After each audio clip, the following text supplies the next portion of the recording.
Three-peat, yes or no? Well, you mentioned Kobe, and there is a legitimate concern. He's played over 1,200 games. He's in his 15th season. So in order to combat that, let's play Pau Gasol. Let's use him like the superstar that he is. I think he's the most underrated big man we have in the game. He's a special talent. He's a guy that shoots a high percentage all the time. He gets 10 to 12 shots a game. Use him as a superstar. He's a superstar.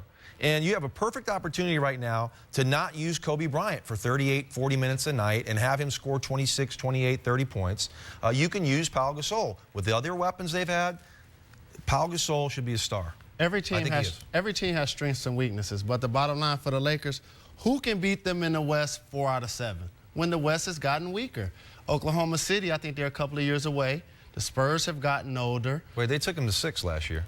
In the first Oklahoma round. City. Yeah, and you remember Kobe had surgery on his knee during that series. He had his Rub knee, some dirt on it. Big deal. He actually, he had his knee drained, and Rub some he dirt was on a new man after that point. Now, I didn't hear anyone mention anything about the Dallas Mavs, and I know that they always play well in the regular season. They find a way to flame out, especially the last couple of years 3 out of 4 in the playoffs. First round. But they have depth, and they added a little more size. Tyson Chandler to go with Hayward. Dirk is going to be all NBA. That's the second best team in the West. Still non-scoring centers, though, Jalen. That's the second best team in the West. They're going to win more games than the Lakers. I'll say that in the regular season. And so what? Yeah, I think still the Lakers are the best team in the league. I do feel with their depth, again, Phil Jackson's influence. How many times does the champions actually get better? You know, they added Steve Blake and Matt Barnes, who we talked to earlier. I just think they're the deepest team.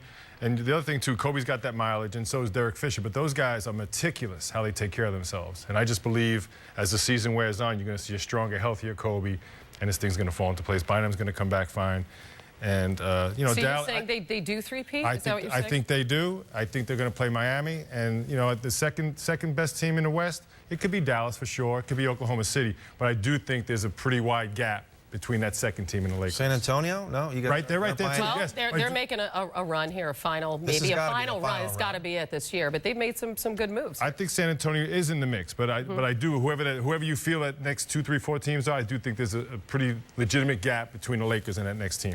All right, let's check in with Mark Jackson. He's going to call the game tonight with Terry Gannon. Hey, Mark, good to see you. Why don't you weigh in on this? Lakers' chances at three-peating? What do you think?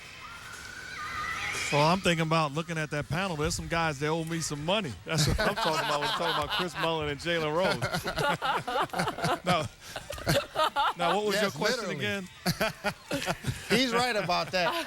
Unfortunately, we got a chance to see Phil get his last ring with the Bulls and get his first ring with the Lakers. Oh, my Hard God. times for the Pacers Hey, fans. Mully, your former teammate here, he's got a question for you, Mark. Mark Jackson, Chris Mullin here.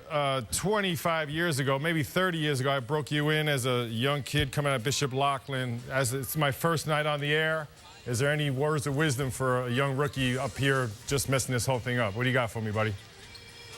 Well, pretty much the same thing you told me when I was a nappy-headed kid from Brooklyn, New York, dreaming to become a pro. You said repetition.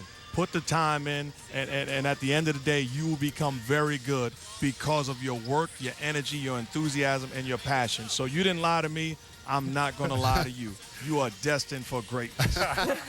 He's gotten a lot of reps already, Mark, due to our first game not exactly happening. So baptism by fire maybe here. Hey, Mark, it's JB. Chris Broussard, I thought, brought up a great point. He said if Kobe Bryant isn't one of the top 3 to 5 players in the NBA, that the Lakers will not win it this year. If he's just a normal all-star, he'll be an all-star. But if he's a normal one, they're not going to win. You agree with that?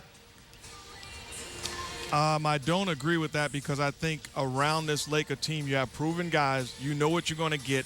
You have a guy that's an option A on a lot of other teams in this league in Pau Gasol. And I think you will see Kobe Bryant be one of the 5 best players in the world. That's just not going to happen. This team is loaded.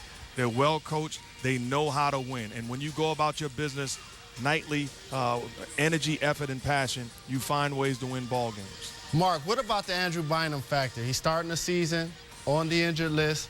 If he's healthy during the regular season and throughout the playoffs, does he make a difference to them winning it all? Or do you think if he's hobbled, that can put a damper in the Lakers winning the championship? I think the most important thing when you talk about the Lakers winning a championship with Andrew Bynum, they need him on the floor. They need him healthy because when you take a look, and I just finished talking to some people about this, and I totally agree. When they lost, it's because big guys were able to defend Pau Gasol. They had centers defending him, putting big bodies on him, leaning on him, putting pressure on him. When they won, Rashard Lewis had to defend him.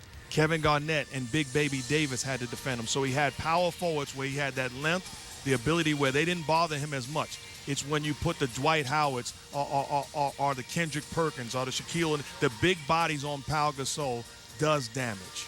And who is the biggest threat, do you think, if anyone, to the Lakers in the West? I think there's 4 or 5 teams that can be very good as far as who's the second seed in the West. I don't think anybody can beat them. I think the Utah Jazz certainly helped themselves where they had problems in the past with Carlos Boozer. Although he's an elite power forward, his size just did not bother the size of the Lakers. When you put Al Jefferson and you have a healthy Mehmet Okur, that's a dangerous front line for a 4 and 5. You have a shooter and a legitimate big-time scorer in Al Jefferson. That team, you know they're going to play hard, you know they're going to compete, and they're going to be organized. All right, well, certainly no one mentioning the Warriors as a threat to the Lakers. However, that is the opponent du jour for L.A., Mark, and a lot of changes there. Of course, an era ending with Don Nelson leaving with Nelly's departure. Keith Smart takes over. They get David Lee in the fold now. Steph Curry not playing tonight, I know, because of that ankle injury he suffered last night. Monte Ellis, what do you foresee for this Golden State team?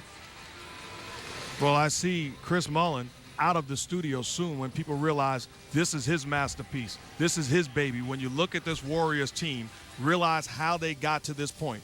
The future is very bright for the Golden State Warriors when you talk about Steph Curry, Monte Ellis, when you talk about David Lee, Beatrice. You have guys that know how to play. The pieces are falling into place. Great situation, great fan base, and this team with Keith Smart is headed in the right direction. They are thrilled about David Lee. They didn't know he was as good a post scorer as he is, and Beatrice a much improved post passer. So they're going to be an inside-outside attack, and they are as good as it get in the backcourt position scoring when you talk about Curry and Ellis. All right, let's end this conversation where it started. You said, you know, you were in awe looking at this panel here. Actually, I think you said 2 of the 3 owe you money.